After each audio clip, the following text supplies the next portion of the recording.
Sir, இப்போ DMK வந்து அழிக்கணும்னு சொல்றீங்க.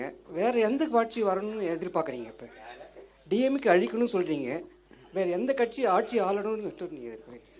எந்த கட்சின்னா நாங்க கட்சியா தெரியல. இல்ல பட் அப்படி இல்ல, மெஜாரிட்டி கட்சியில் வந்து எந்த மாதிரி வரணும்னு நான் தான் மெஜாரிட்டி. 234 உங்க டிஎம்கே போட்டி போடுமா? 234 உங்க டிஎம்கே போட்டி போடுமா? போட்டி போடுவாங்க சார். போடுவாங்களான்னா போடுவாங்க சார், அது கிடையாது. போடுமா? இப்போ நான் வந்து டிஎம்கே கார்டு ஆள் இல்ல, பட் பொதுவாக கேட்கறேன். பொதுவாக தான் நானும் பதில்